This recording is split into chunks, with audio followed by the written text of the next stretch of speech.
Thank you. Hello. Hello, good afternoon. Good afternoon. My name is James LaPointe. I live at 271 South Street. I'd like to address the possibility of getting a traffic safety monitor on South Street. A traffic safety monitor on South Street. Yes, A person just, no, a traffic monitor, yeah. traffic monitor, Yeah, any way to slow people down on South Street. okay. There's more and more children, bicyclists, and after 4 o'clock and after 7 o'clock in the morning, that road is ridiculous.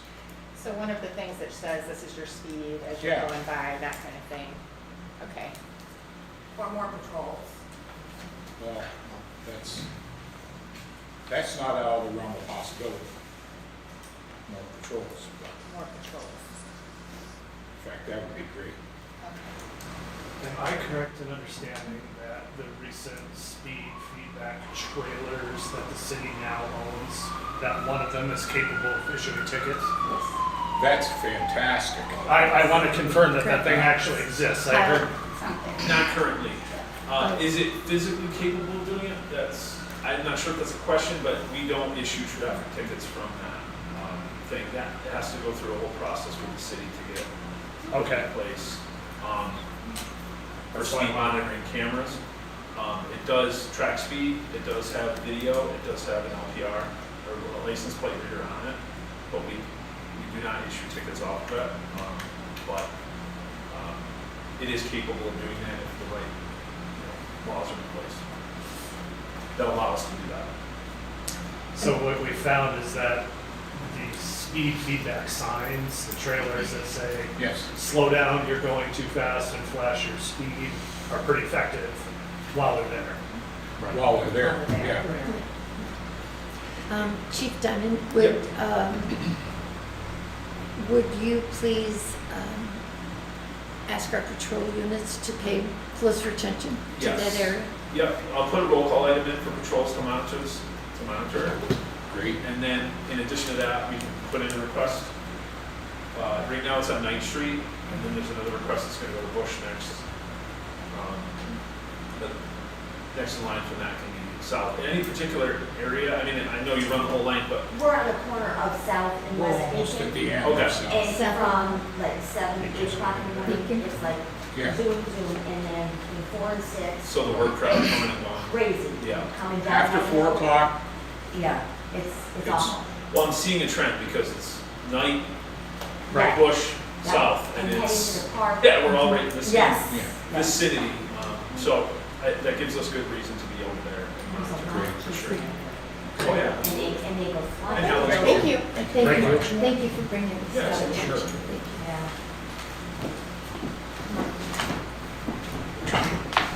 Good afternoon. Hello? Ooh, I did make a few copies if anybody doesn't want to write as much. And you are, sir? Exactly. My name is Shad Jones. Chad? Shad, S-H-A-D. Chad Jones, nice to meet I you. live at 31 West State Street. I've been a resident here in Glens Falls for 12 years, since October 2012. Recently, due to some medical issues, I have been forced into retirement, and I live right on the corner of Bush and State Street. And I have a wonderful window into some of the issues that are ongoing with regards to 2 things specifically. One, I wanted to talk about State Street safety concerns, and I'll break that down here in a second. And the other one is going to be about the Havilands Code. So the first one, to echo what one of my other fellow citizens here said, was speeding. Most of it is coming from, well, it goes both ways. I mean, speeding, I would say, and granted, I don't have a speedometer, or speed tracking thing, but I would say, the average speed is probably about 40 miles an hour. We've seen my wife and I and some of my neighbors, we've seen drag racing side by side go up the street. It's usually more at the end of the day as opposed to when people are heading down there for fun. When they're done with fun, it's time to have one last little bit of fun, and that's racing up the street. I've seen a real increase since COVID. COVID, like so many things, impacted us, but one of the things that I saw from the Cove was it was a gentler time almost. You know, families got back together, and what I've seen though transition over the last several years now is, again, you have younger people going, and as I say in my outline here, unaccompanied, but I'm just trying to think of the right, easiest words to shorten this thing up. So you have a lot of kids, groups 4 to 8, a lot of them now are on e-bikes or e-something, right? And one of the things that I have noticed is that with that is that they're not really looking. And my wife and I were driving, I think it was 3 weeks ago. Unfortunately, we do drive at 20 miles an hour. And 6 kids, and forget which street coming up from ours, one of them just darted straight out. And kids are going to be kids. I get that. But what it does tell me is that everybody who has a motor vehicle needs a higher level of consciousness to what's going on.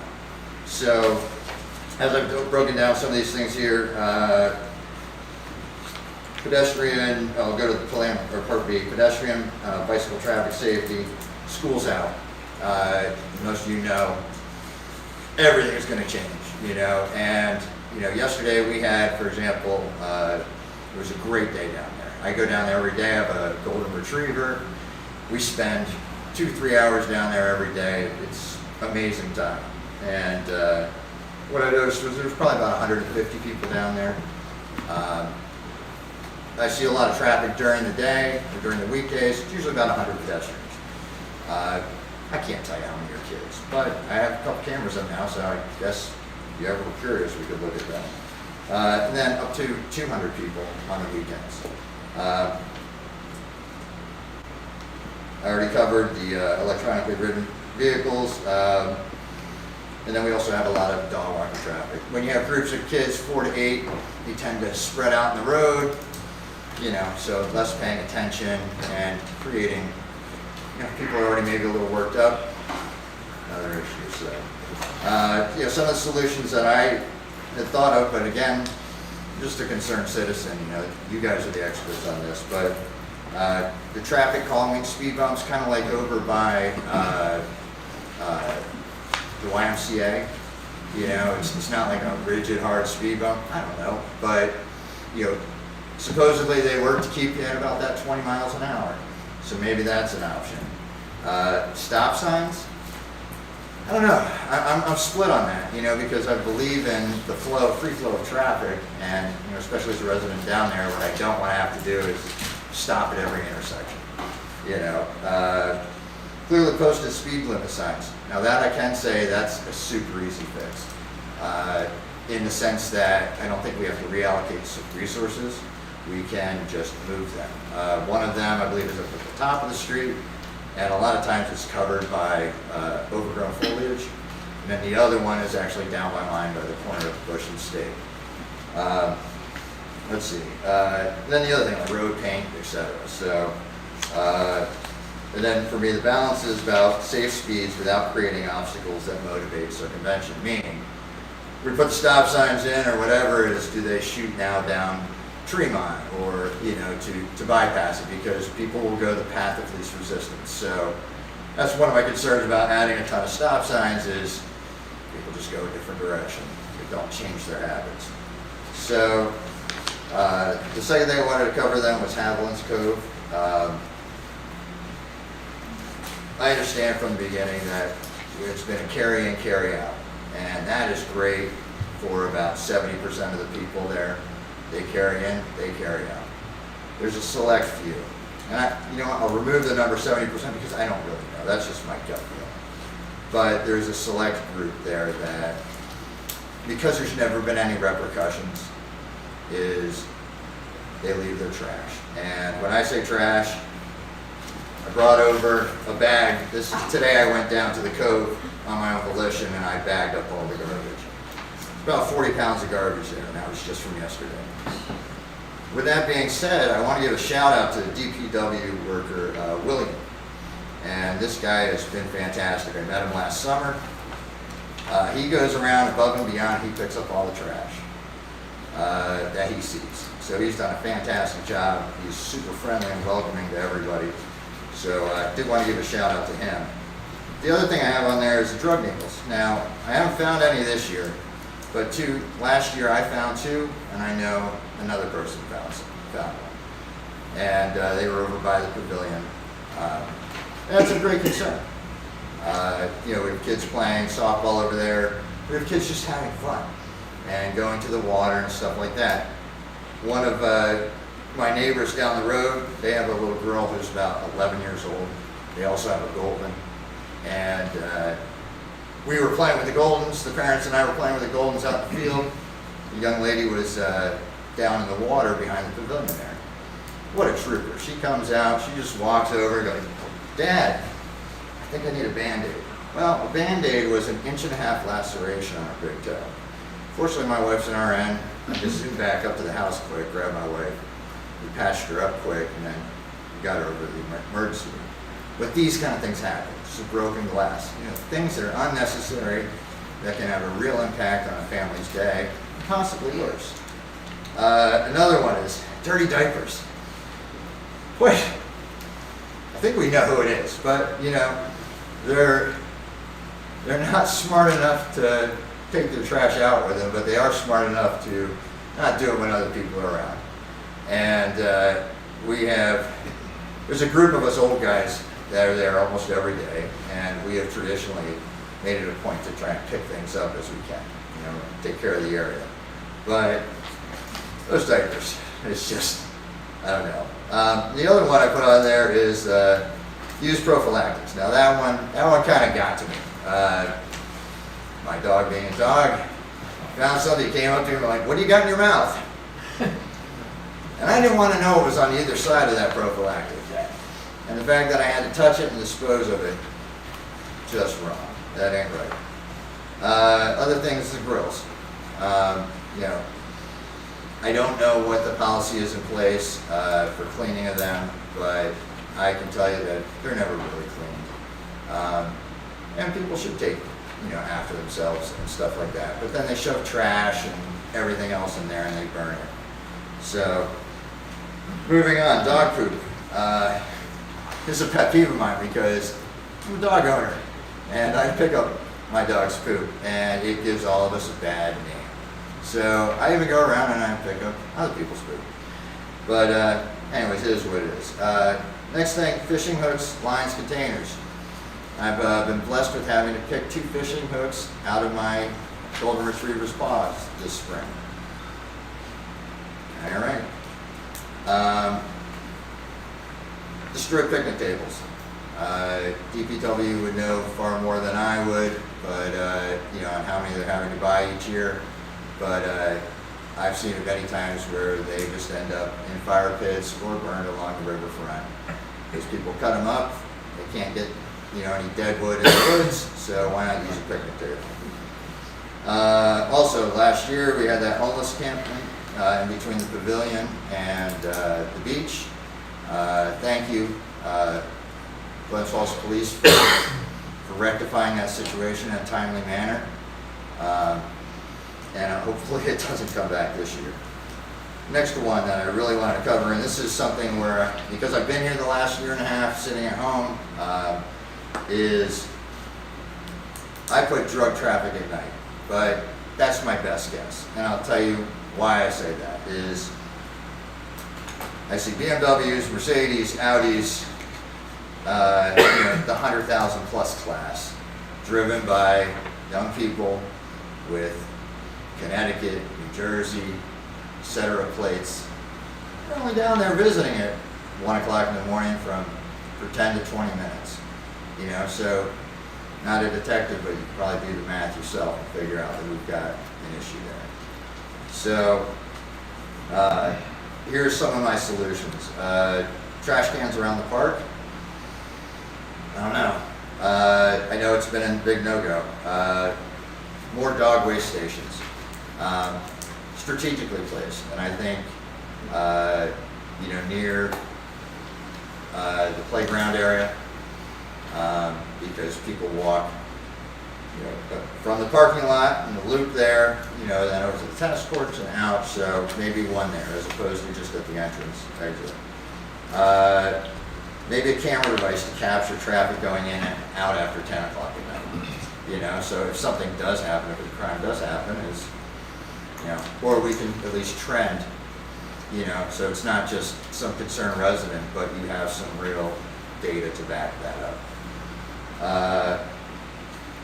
The lights go out at 10 o'clock at night. We put in the high efficiency lights a few years ago, and that's fantastic. And especially for like my wife and I, we work later into the evenings, and we always try to make sure we walk the dog before 10 o'clock at night, because when those lights go out, and I'm curious if keeping the lights on longer, even if it's just till 2 or 3 in the morning, would provide an added deterrent. And the last thing that I didn't put on here, and I should have, is some sharps containers. If they're in the Cumberland Farms, we need to have them.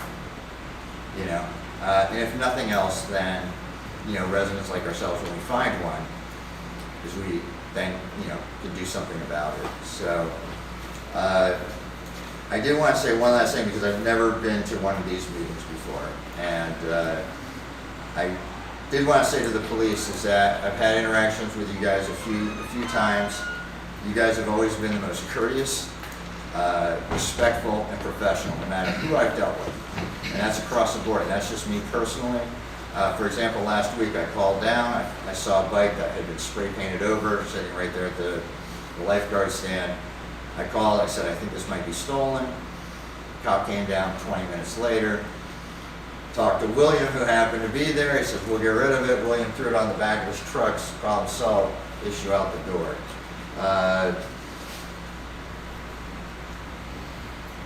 The other one too is DPW. You guys, I don't know if there's anybody here from DPW, but please extend to your boss. Hats off. I've complimented on several occasions, how well the ball fields are maintained, the pride you guys take in your work, and I know that you have so much. There's so many things in a town this old. There are so many things that are broken, and you guys seem to figure out the priorities on it, and still make this amazing special place, Haviland's Cove, something special for all of us. So, last thing I wanted to add on this is that, because I've been retired last winter, some of you may know, is I took it on my own volition. I'll backstep for a second. When I was stationed in Germany, I was amazed. I was living in this very small town called Rieden, just outside of Hohenfels in Bavaria. Only a town of 400 people. But every morning I saw all the ladies at 6 a.m. get out. They would sweep their sidewalk, and they would sweep out to the middle of the road. Nobody paid them. Nobody said anything about it. It just was what it was. So I kind of took that same attitude and wanted to pay it forward. So I've been doing it now for 2 years. It's every winter I snow blow about 2.3 miles of trail. That's what it was this past year. That goes down the feeder canal, goes through the woods and the ball field and stuff like that. So I care. I genuinely care. I think there's a lot of wonderful people here, but we do have some problems, and hopefully you guys are the right folks here to find that solution. So thank you very much for your time. Thank you. Appreciate it. Is there anyone else from the public who wishes to address I us? don't know if I'm public for Fit Fest or if that's an event application. Is that an agenda item? Yes. That's It's an a agenda piece of item. paper. It's Yeah. consent agenda. It's on the consent agenda. Yeah, it's in I the, will wait my turn.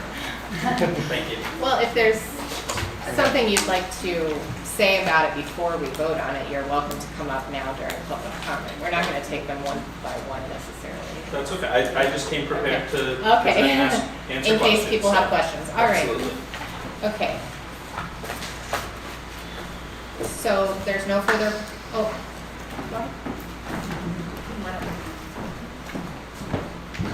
Hi, my name is Ed Bealing, I'm sign maintenance for the city of Glens Falls. I have two questions. two things that I want to bring your attention to. Is one, the crossing guard on Sanford and Ridge had brought it to my attention and asked me to bring it forward to you about extending the time for the no turn on reds from 8 a.m. to 7 a.m. That is one. And then the second thing also is, I know previously, after Webster Street had been finished, that during events, we had closed down certain sections of it to allow fire trucks to go through and everything. I just wanted to know if that was something that we had planned on, the safety board or whoever planned on doing that again this year for 4th of July and possibly doing the festival as the two major events. Okay. Just something to keep in To mind. think about, thank you. Yep. Appreciate it. Thank you very much. Okay, that was a nice segue. Before we get to the consent agenda, I wanted you to consider, you have one item that was put in front of you, which is an application for special events from the Symphony regarding the 4th of July event. That was inadvertently left off of the agenda, so I know that we have Jennifer Brink here from the Symphony, and she has another meeting she has to get to, so I'd like to bump this up for consideration if possible. And I'd like to make this an action item for approval. Does anybody have questions regarding this? Do you want to say anything, or you're okay? If Okay, anybody has any questions, I'm happy to answer. okay. All right then. I would ask for a motion to approve the application for the July 3rd Summer Pops Independence Day celebration. Yes. Yes. One question. Yes, sure. Have you connected with our chief, our fire Yes. chief, and everything is on board? You have permission for the fireworks? Yes, we had a Yeah, we meeting met, this we morning. met today. Okay, everything is good with that? Yep. Thank you. We had a meeting this morning with police, fire, and DPW, and our tourism director, so we're all set. Yes. Great, thank you. Okay. I wasn't aware of that, thank you. Oh, no problem. You'll move it. And a second, all in favor? Aye. Any opposed? Okay, motion carries, thank you.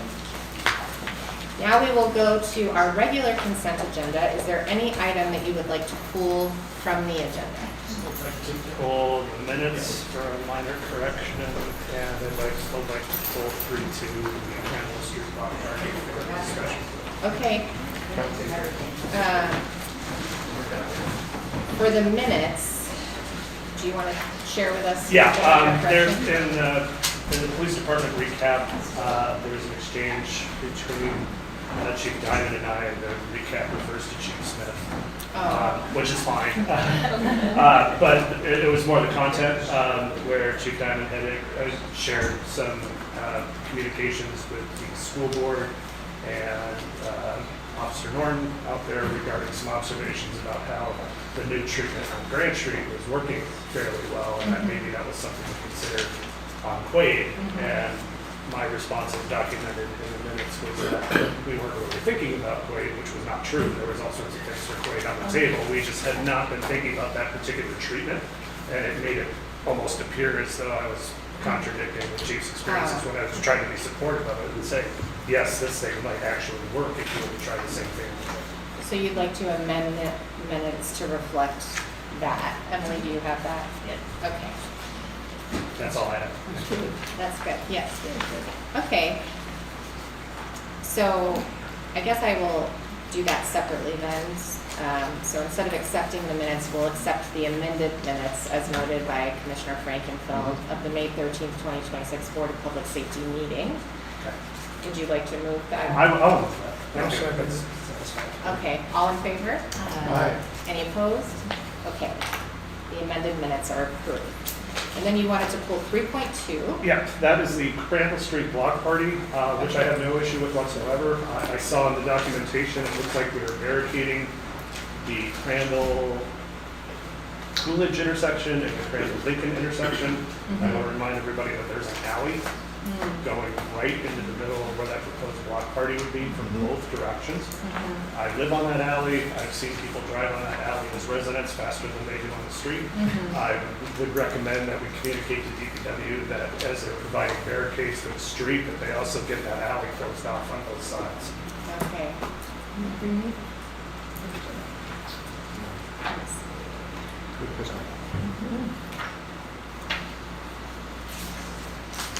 Okay.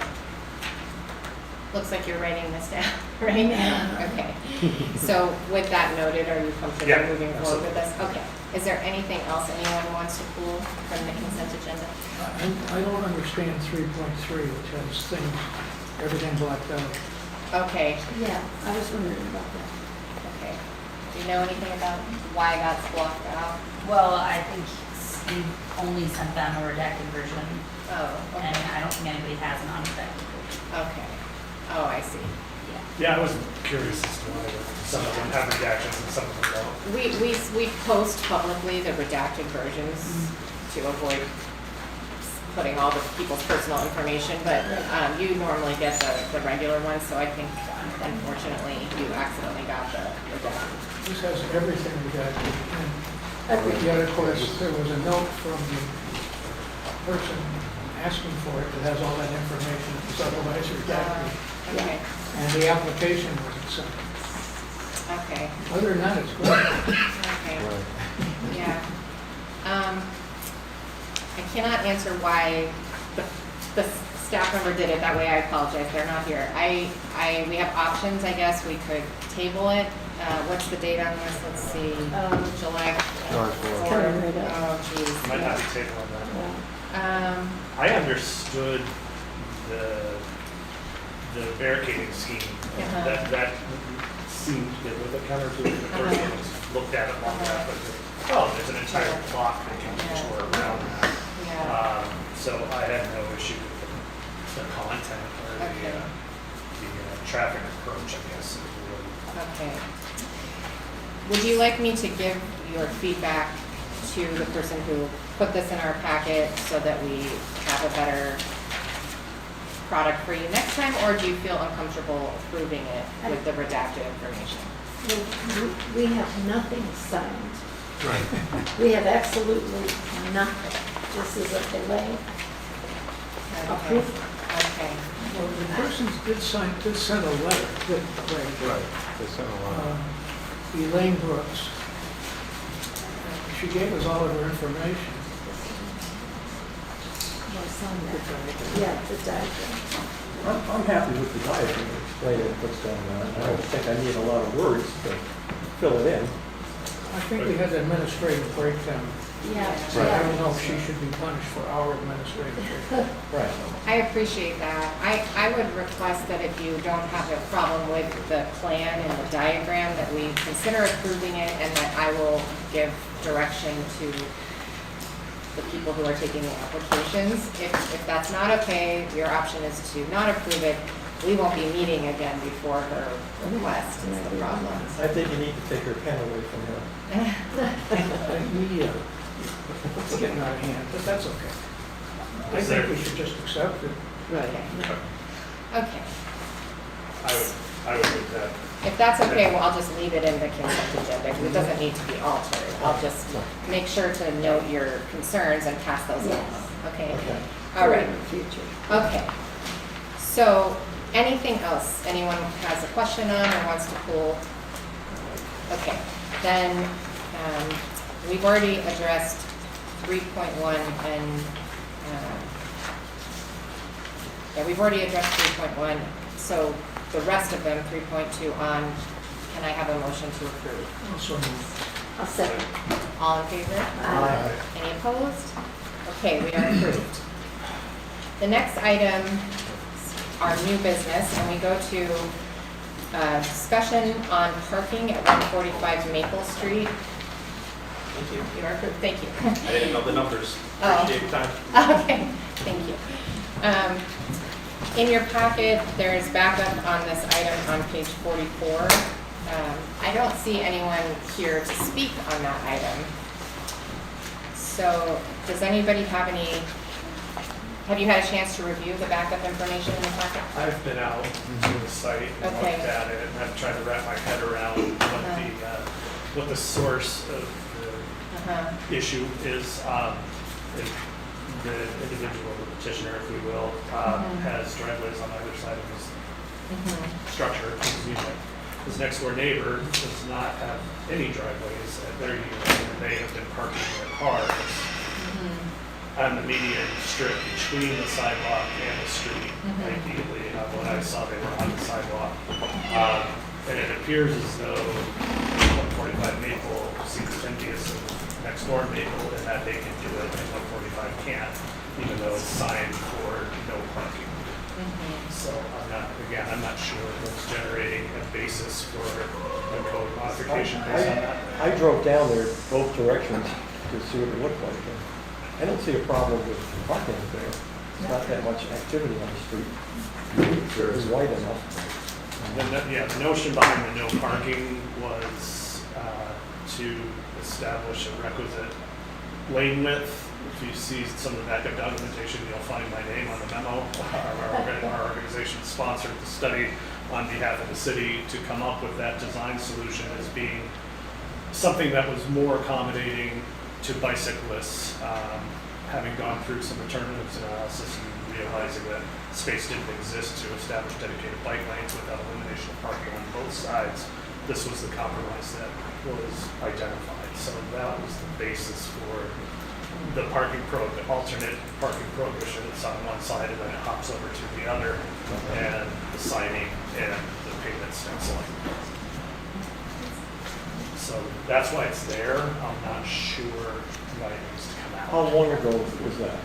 The study was several years ago. Jeremy knows when the signs went in, and then the pavement markings are the newest piece of all that, correct? Yeah, the signs and the pavement the signs on the north side for no parking, along with the pavement markings, the sharrows, went in, the signs was last fall, the paint markings was this spring. Are any of the people who just joined us here to discuss 145 Maple Street? No, it's all in regards to the accommodations. Okay, so what I would like to do, given that the petitioner applicant is not here, is just table this. It's a discussion item, it wasn't an action item. If they come to the next meeting, we can consider it. Just for clarification with that one too, I actually looked into Maple Street and the south side where that no parking sign went up. That was already actually in the code. There was no signs. So it was actually in the code well before the study, just so. Interesting, yeah. Yeah, it was, there was no signs up, so I'm assuming when the study happened, it wasn't in consideration, obviously. Makes it even more interesting now. That's right, that it was already there. Right, It should have and that been the already problem there. has arisen in conjunction with the pavement markings. Exactly, yeah. Thank you for that. Okay.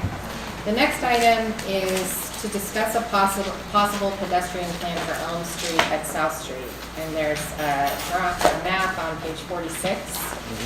So the idea here is that when the ED and the DRI work was being planned, there was always the thought that if there was an event in the ED that maybe displaced the farmer's market, they could be moved to the street and the street could be closed.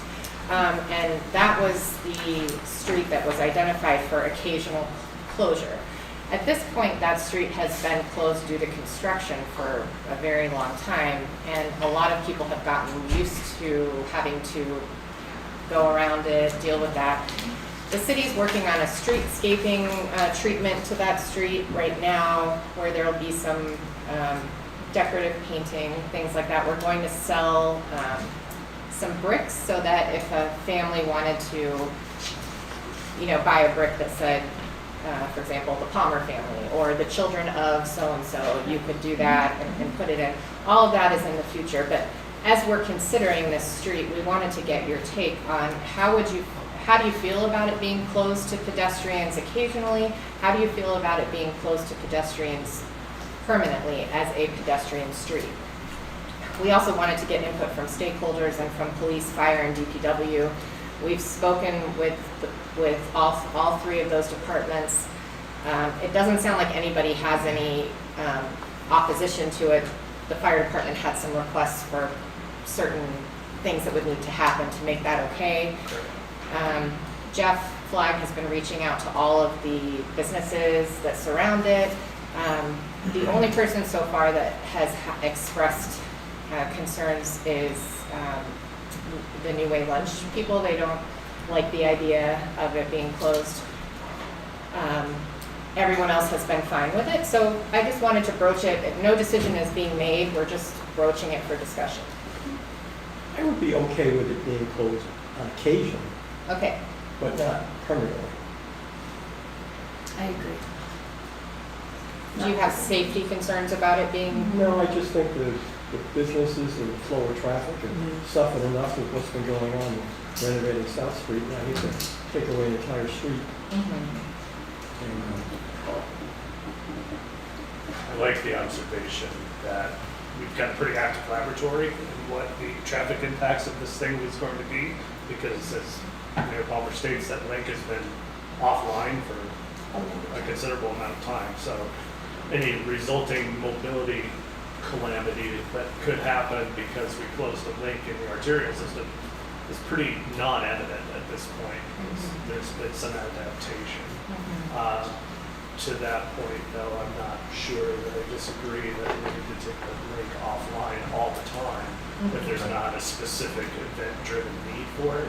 If it's something that can be implemented with some predictability and some measure of safety through the use of, I saw some bollards on there that look like they could be.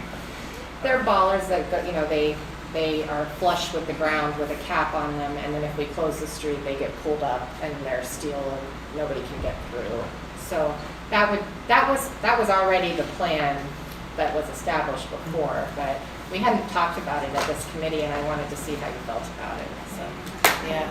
Yeah. Conversation. Okay, I had a couple of questions. sure. One is, we recently negotiated some sort of agreement with the contractor to open the street on weekends. Right. Why did we do that? The contractor came to the city for the third time for an extension, and the Common Council was trying to reduce the impact to everybody as much as possible, so they need to have it closed during the work week while they're doing their construction work, but the compromise was to leave it open on the weekends. Well, I was curious about the forces that encouraged that, because those are the ones we'd be thwarting by shutting down the street. Yeah, I don't think that was something that came from people requesting that. I think that was pushback for the repeated extensions that have been requested. Yes. I had another question too, and this is lovely, of course. It's like Church Street in Burlington, or J Street in Skinny. But what are we going to do about misbehavior by bicyclists, especially electric bicycles that endanger pedestrians because of their sheer speed? How are we going to keep them out? I think that would be a police patrol issue. I don't know if you have any thoughts on that. I mean, I'd like to think if it was shut down and there was a function, we would have officers there if there's any amount of people that can deal with it on a basis as it arose. Maybe that speaks to having this be implemented on a more temporary event-based thing rather than trying to guard against something like that on a permanently closed basis, which Years ago, the kids used to, back in the 70s, the kids would drive the cops crazy up on Huracan Avenue. The kids would all mill around and do things they shouldn't. The police would show up, the kids would run down the walkway at the end of Crandall into the park, and the police couldn't follow them. They'd have to go around, but then the kids would evaporate. That's the type of thing that happens when you shut off vehicle access. So I just think that should be kept in mind. So it sounds like I'm hearing so far a consensus that you don't really have a problem with it on an event, case-by-case basis, but nobody would like it to be permanent at this point. I'm not opposed to it being permanent. I think it's more supportable on a case-by-case basis. You can also see how it goes when it's closed permanently and reassess in the future too. But, okay, so again, this isn't an action item, it was just a point of discussion. Did you have something else? Okay, all right. Okay, so that is all we have for new business, unless any of you have new business. Can I go back to Mr. Jones's Yes. outline here. Could we check with the DPW? Is that gate locked at Evelyn's Cove at night? Because I No. remember years ago, It used to be, it used to be locked all the Yeah. time, and that would keep people out of it. Yeah, I don't believe it's locked. It is not, we used to have to go in and, you know, Right. the sergeant has a key, and Yeah. sometimes people get locked behind the Was gate. it like 10 PM? Didn't it close at 10 I PM? forget, we used to lock. It does? The, when the lifeguards would leave, they would lock it. Right. It was locked all winter. Yeah. But I'm not sure what caused it to not be locked anymore. Right. It's probably been the last 10 I think it was us. To keep it open all Really? night. Yeah, I think because Somebody went out on the ice. the emergency services people, the Right. fire and police, To thought get down. it would be very troublesome if they get there to help somebody who's dying down at the lake, at the river, and the gate's locked, they're searching for It the was when we had the drowning down there, somebody went out to rescue a dog. It was during the winter time, and because the gate had been locked, it wasn't plowed, and there was just a long issue, so. There you go. So it was not locked because should an emergency occur, it would slow down the response time to have to get out and Yeah. unlock it. Okay. Okay. Anyone else have any old business or new business? I have a silly question. Sure.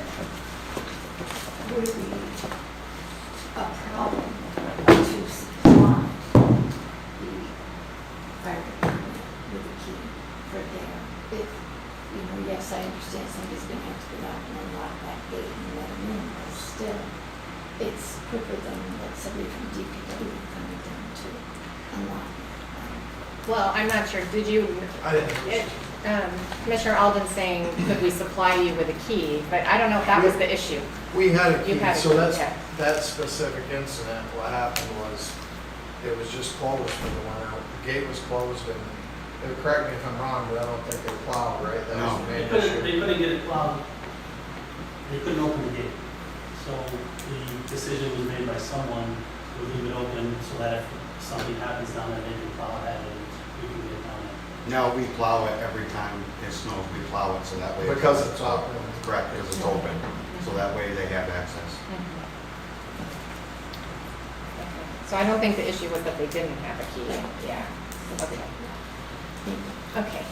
All right, then I will move on to safety reports. And the first report is Police Chief Diamond's monthly report. Do you want to have the fire chief go first? If he's got. if All of folks here. these people, yes, why don't we do that? Thank you. That was considered. I'll go ahead and I'll skip Yes. right to this part and Okay. then do a report after.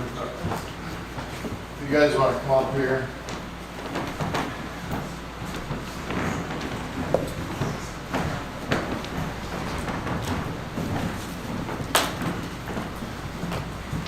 Councilwoman Alden had asked that we do letters of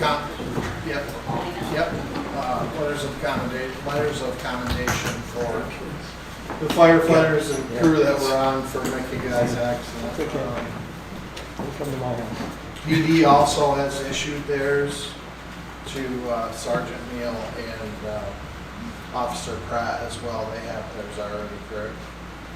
I'm going to have Captain Hirsch read a brief synopsis of the incident, and then we'll go from there. So I'll just skip through, obviously everybody's aware of the incident, but what led up to it was we got called out for a structure fire on Montcalm Street. We've responded as our normal, you know, all of our apparatus respond to structure fires. While en route, there was a lot of things going on within the county, so there was a lot of radio traffic, a lot of stuff going on, and, you know, we couldn't hear a lot of stuff. I'm the watch commander, so I got to that side of town and the other trucks were not there yet, which is very unusual. Called them on the radio, we couldn't establish kind of communication with them, so we didn't, it's hard to discern what was going on. But, you know, structure fire is what we were going out for.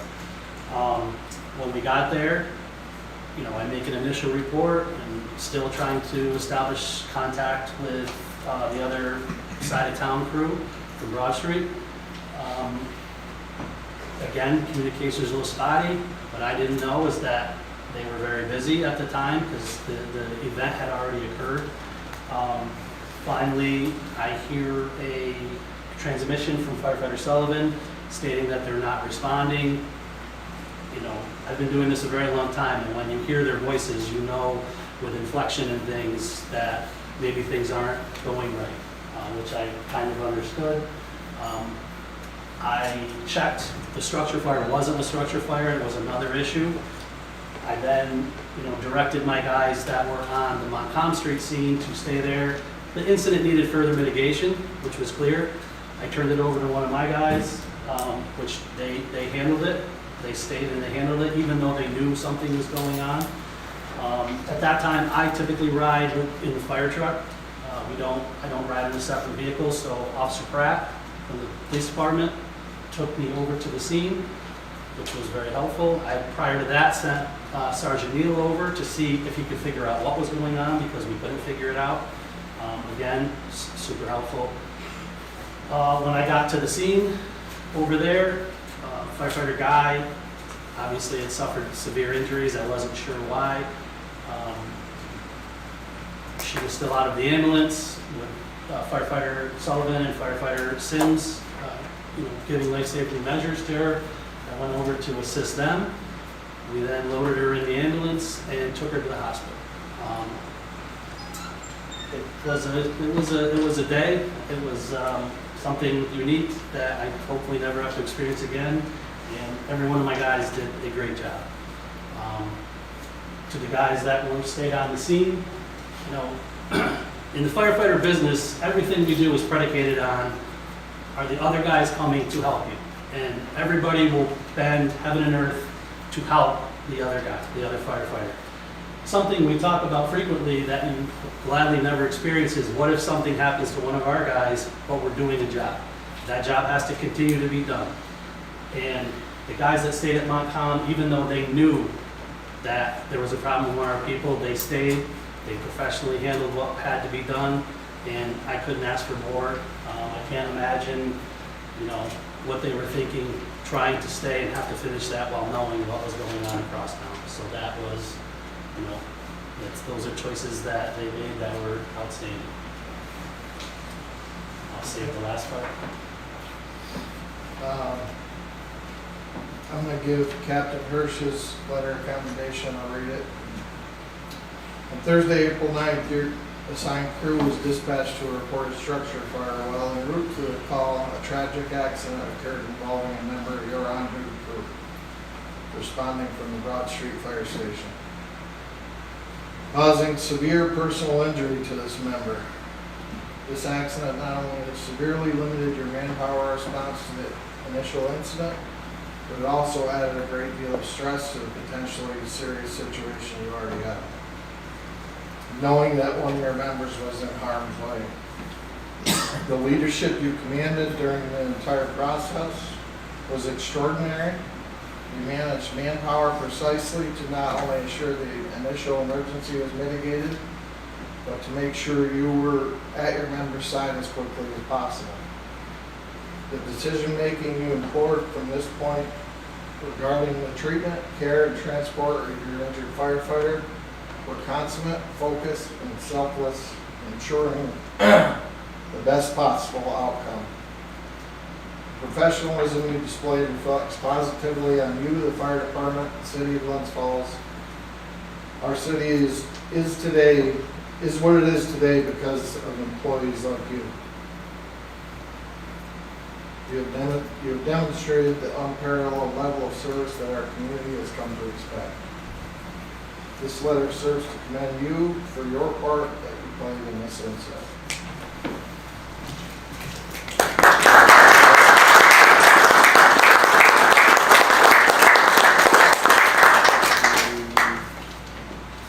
Read that one. Those four should be the same. So I'm going to give out the commendation to the guys. I'll read it. It's kind of similar, but I'll read it anyway. On Thursday, April 9th, your assigned crew was dispatched to a report structure fire while en route to the call. A tragic accident occurred involving a member of your on-duty crew responding from Broad Street Fire Station causing severe personal injury to this member. This accident not only severely limited manpower response to the initial incident, but also added a great deal of stress to a potentially serious situation, knowing that one of your fellow members was in harm's way. Your actions that followed assisted in mitigating the initial emergency situation quickly and efficiently while doing so with confidence. This allowed your officer in charge the ability to handle the much higher priority situation developing. All this was done with extremely limited manpower on scene. Your actions were consummate, focused, and selfless, ensuring the best possible outcome for both incidents. The professionalism you displayed reflects positively on you, the fire department, and the city of Glens Falls. Our city is what it is because of employees like you. You have demonstrated the unparalleled level of service that our community has come to expect. This letter serves as commend you for your part, playing your part in this incident. Signed, Chief Best. Tyler Robinson, who's not here, he was not able to come today, but he was on the response to Montcalm Street. Firefighter Ditto.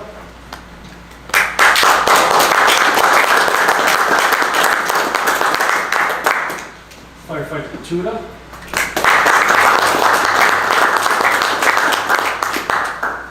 And Firefighter Harrington is again not able to attend due to some commitments.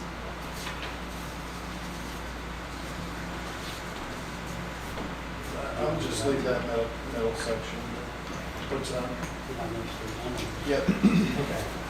So, Firefighter Sullivan, is it? Yeah, that one's Okay. I'll read, it's a little bit different for the following two firefighters. I'll read the middle section, the rest is the same. Your actions and decisions making that followed assure the safety of your fellow member on scene and ensure the protection of your fellow injured firefighter. Every step you contributed on scene regarding scene security, proper notifications, and expedited patient care helped to determine the most positive result for everyone involved in the incident. All of this is done with extremely limited manpower on scene in a situation that was truly unimaginable. Your actions were consummate, focused, and selfless, ensuring the best possible outcome. And Firefighter Paul Sullivan.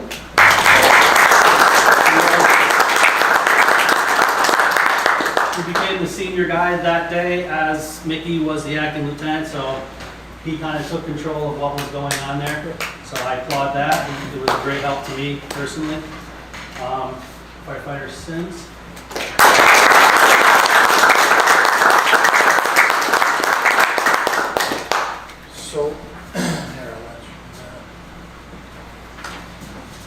So we also have a secondary award for Firefighter Sullivan and Firefighter Sims, life-saving commendation, because their actions are truly what is allowing Firefighter Guy to progress the way she is. And when I got there, I helped them a little, but they really did a lot to sustain her. And I'm convinced after seeing what I saw when I got there, also seeing Mickey through her process, if they hadn't done what they done and they didn't have the care, she didn't have the care available right when she had it, the outcome would definitely not be the same and definitely not favorable. So, we're gonna give them a life-saving commendation for their part in that.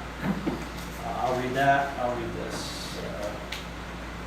Thursday, April 9th, your St. Cruz dispatch reported structure fire while en route to the call. A tragic accident occurred involving a member of your on-duty crew responding from your assigned station, the Broad Street Fire Station. The accident resulted in obvious severe personal injury to this member. Your actions and decision-making that followed assured the safety of your fellow members on scene and ensured the protection of your fellow injured firefighter. The immediate, precise, educated, and accurate emergency medical care you provided your injured partner was a critical factor in saving her life. Numerous medical experts expressed that if all of these actions were not performed as quickly, efficiently, and precise, the injuries sustained to her would most likely have been fatal. All of this was performed with extremely limited manpower on scene in a situation that was truly unimaginable. Your actions were consummate, focused, selfless, ensuring the best possible chance for her recovery. The professionalism you displayed reflects positively on you, the fire department, the city of Glens Falls. Our city is what it is today because of employees like you. You have demonstrated the unparalleled level of service that our community has come to expect. This letter serves as commendation for your part in the incident.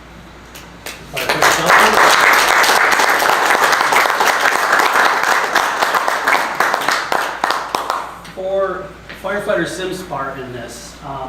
For those who don't know, he's fairly new to us, a couple of years now, and he is a brand new paramedic, just finished. The odd part to the situation is that his instructor was Mickey, firefighter guy. So she taught him all the things that he needed to know to help her, you know, in her time of need, which is kind of odd if you think about it. The other thing for Mike is that he hasn't been here long, so he hasn't experienced a lot of trauma. He hasn't experienced a lot of stuff that we have to experience. This was really his first major trauma, and also someone that he worked very closely with. So the fact that he, you know, was able to put it aside, be all business, and show, you know, complete professionalism and expertise in what he was doing is really kind of extraordinary. So.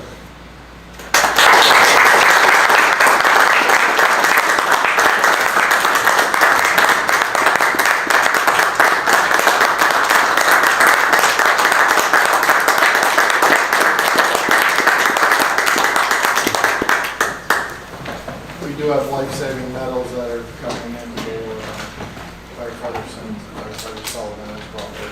They're not here yet, but they're coming.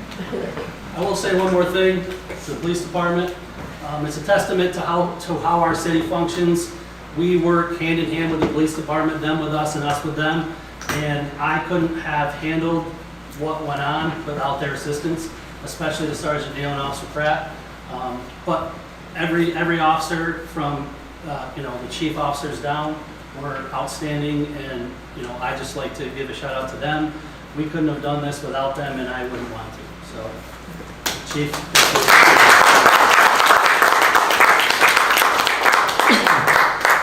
I'd like to note that the night of the accident, I met the ambulance at the hospital, and I waited with Nikki's family until the doctor came to update us, and the doctor said that the crew from Glens Falls did such a phenomenal job, and that is why she was in the position to survive that she was in. So I want to echo that you did a phenomenal job. But thank you very much. Thank you.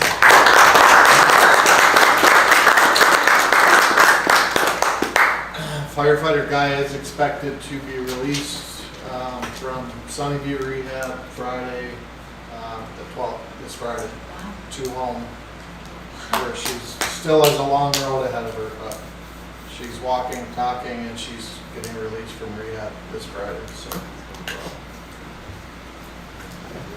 thanks, guys. Thank you. Thank you all. Thank you very much.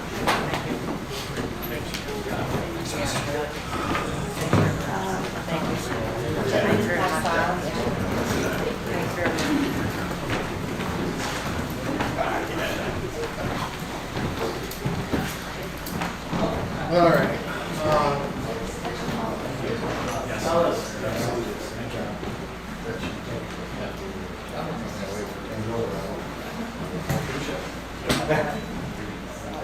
No. Is there anything important? Can I go with the police so we can get Yeah. interviews? No, that's fine. Okay. Let's do that. Yeah. No, I was just gonna see if anybody had any questions on the monthly report. Sounds good, Chief. Yeah, yes, thank you. Let's see if I can find that.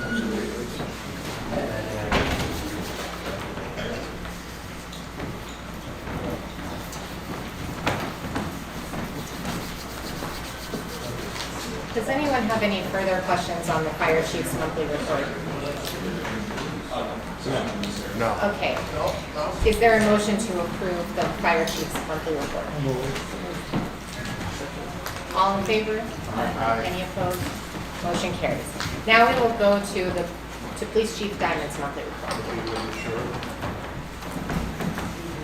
Hi, everyone. Chief. So I just want the record to reflect that on behalf of the PD, we wish our appreciation and thanks to the firefighters for their efforts on that day. I'm sure. As you saw in my agenda, I did issue a letter of commendation to Sergeant Jim Neal and Officer Thomas Pratt for their efforts on that day. It was a great example of interagency cooperation that we have here in Glens Falls. It's tremendous. So my hearts go out to them. Let's give a round of applause for Officer Neal.